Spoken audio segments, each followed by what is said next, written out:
துறப்பாண்டிலாம் சர்ச்சுக்கு வருவியானு கனவா வேண்டாம். அண்ணே உங்க பாருங்க. ஏ துறப்பாண்டி தோத்திரம் தோத்திரம் தோத்திரம். என்னப்பா ஜெப கூட்டத்துக்குலாம் போயிட்டு வர மாதிரி தெரியுது. ஏன் நாங்களாம் ஜப்பு கொடுத்து போக கூடாதா? அதானே. ஏ நீ போப்பா, சந்தோஷம்தான். ஆனா என்ன நீ ஜெபிச்சு நாங்க பார்த்தது இல்ல. அதான் நீ எதுக்கு ஜெபிச்சிருப்பேன்னு அண்ணன் யோசிக்கிறாப்ல. ஹலோ ஹலோ ஹலோ, நாங்க எதுக்கு ஜெபம் பண்ணணும் தெரியணும், அப்படித்தானே? அப்படித்தான். கேளுங்கள் தரப்படணும்னு சொன்ன ஆண்டவர்கிட்ட கேட்டான் பாரு, ஒரு 10,000 ஏக்கர் நிலம். என்னயா அது? தப்பே இல்ல. சும்மாவா பின்ன? அந்த 10,000 ஏக்கருக்குள்ள அப்படியே பறந்து போறதுக்கு ஒரு பிஎம் டப்பா கார். அண்ணே டப்பா இல்ல, BMW. O W, BMW. போதும்பா போதும். எப்பா நிறுத்துப்பா, இன்னும் லிஸ்ட் எவ்வளவு இருக்கு? சோக்கா சொன்னடா அண்ணன், இந்த ஊர்ல யாரா வேற லெவலு. அந்த லெவலுக்கு ஏத்த மாதிரி ஒரு பஞ்சாயத்து தலைவர் பதவி. பஞ்சாயத்து தலைவர் ஆம்புல கேப்பாருல. அப்புறமா அந்த பஞ்சாயத்து தலைவர் சாதாரண வீட்டுல இருக்க முடியும், அதுக்கு ஏத்த மாதிரி ஒரு பங்களா கேட்டிருக்கோம்ல. ஏய் துறப்பாண்டி நிறுத்துப்பா. இதெல்லாம் சரி, ஆவிக்குரிய விஷயம் ஏதாச்சும் கேட்டியாப்பா?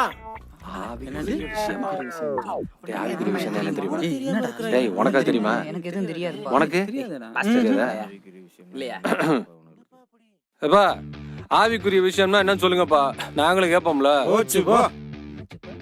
இந்த வேதத்தை படிச்சு நீயே தெரிஞ்சுக்க போ. அப்படித்தானே, நானே படிச்சு தெரிஞ்சுக்கிறேன். இவனுங்க வேற மானத்தை வாங்குவானுங்க. படிச்சிருந்தா உங்க கூட ஏன்டா நான் சுத்துறேன்? பசங்க முன்னாடி அப்படியே கெத்த மெயின்டைன் பண்ணணும். நாங்களே படிச்சு நாங்களே தெரிஞ்சுக்கிறோம். டேய், அண்ணனுக்கு தான் படிக்க தெரியாதுல்ல. ஆவிக்குரிய ஜபம்னா என்ன, ஆவிக்குரிய தேவைனா என்ன, எப்படி ஜெபிக்கணும், கொஞ்சம் வேதத்தை வாசிச்சு அண்ணனுக்கு சொல்லி கொடுங்க. அண்ணே முதல்ல ஆண்டவரை முழு மனசோட நேசிக்கணும். சரி. அவருக்கு கீழ்ப்படியணும். ஓகே. அவருக்கு பயப்படணும். அவருக்கு பிரியமா நடக்கணும். அவரை கனப்படுத்தணும். இயேசுவை பிரதிபலிக்கணும். அவரை நம்பி ஜீவிக்கணும். அவரை சார்ந்து ஜீவிக்கணும். அவருக்குள்ள ஜீவிக்கணும். எல்லாத்தையும் கேட்க சொன்னீங்களே, இயேசுவை கேட்க சொன்னீங்களாடா?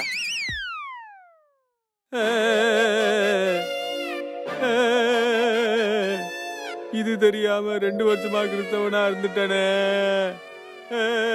அண்ணே நீங்க பரவாயில்ல அண்ணே, இது கூட தெரியாம 20 வருஷமா கிறிஸ்தவங்களா இருக்கிறாங்கண்ணே. சரி, நீங்க எல்லாரும் கொஞ்சம் வெயிட் பண்ணுங்க, அண்ணன் ஜெபம் பண்ணிட்டு வரேன். ஏய் அண்ணன், மான திரும்பிட்டேன். அப்புறம் என்ன, பாட்டுதான் போட்டுருவோம். அப்பா என் அப்பா, வேண்டுதல் செய்யறேன் கேளுங்கப்பா. அப்பா என் அப்பா, வேண்டுதலே நீங்க தானே அப்பா.